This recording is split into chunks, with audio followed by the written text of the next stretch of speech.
Well, good morning, everybody. It's time for Morning Manna, and I'm raising the question that I'm sure if you've not asked it of yourself now, you've certainly asked it before.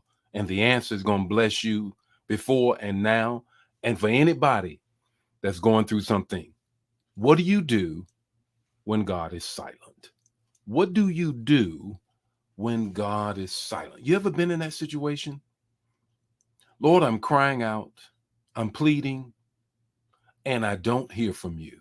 Physically, I don't hear from you. Emotionally, I don't hear from you. Financially, I don't hear from you in my family life. Lord, I need to hear from you, but all I hear is your silence. Well, good morning, everybody. It's time for Morning Manna, and happy Friday. It's Friday, and getting ready for the weekend. You need to look at Friday as this: it's the eve of Sunday. It's 2 days from Sunday, and that's the main day of the weekend, is getting to Sunday. Hope you're going to go to church. Where you're going to go to church, shout your church out right now. It's going to be a word in the house, trust when I tell you. Let me greet some people, and then we're going to get right into the word on this morning. Good morning, Ella. How are you on this morning? Pamela, how are you on this morning? Brother Bobby, how are you on this morning? Gwen King, how are you on this morning? Minister Skinner, how are you on this morning? Angela, how are you all the way from Greensboro? Good morning, Elder Mobley. How are you on this morning? All the way from Greensboro, my home girl. Dolores, how are you on this morning? Anna, how are you on this morning? Dawn, how are you on this morning? You know you're going to get a word at New Life, Dawn. You already know that. You don't even hardly have to shout that out. But if you're going to New Life, make sure you put it in the chat area so everybody can see it. Good morning, Tally Tally. How are you on this morning? What a wonderful morning it is. Got a word for you, and put it in the chat area. Have you ever been to a place when you say, God, you are silent? I cannot hear what you're telling me. I'm going through some stuff, not sure that I'm going to make it. Where are you? God, you are completely silent. You ever been that way? Ever? If you have, put it in the chat area. Yes. He says, what do you do now?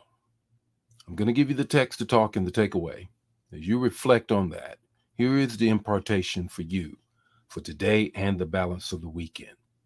The text is this: Isaiah 42:14. God writing through the pen of Isaiah in a poetic way. Listen to his words. I have kept silent for a long time. I have kept still and restrained myself. I've been on the other end of that verse. Now, like a woman, listen, now, like a woman in labor, I will groan, I will gasp and pant.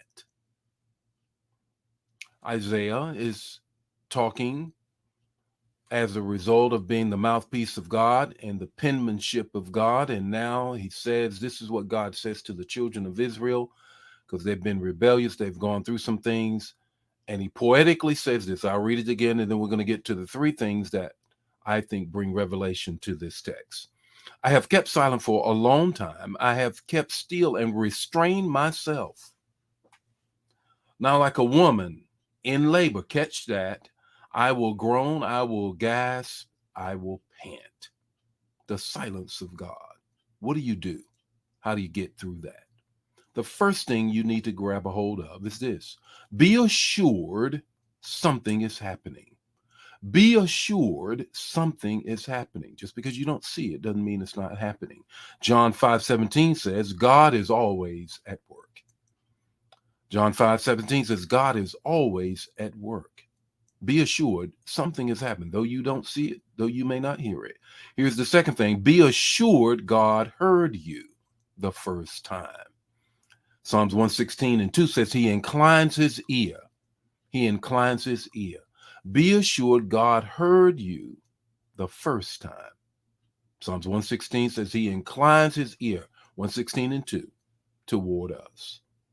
The third thing is this: grab it, put it in the chat area. Be assured God's silence increases your dependence on him. Be assured that God's silence increases your dependency on him. Psalm 62:5 says, I depend on God alone. Wow.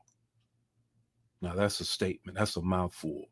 I depend on God alone.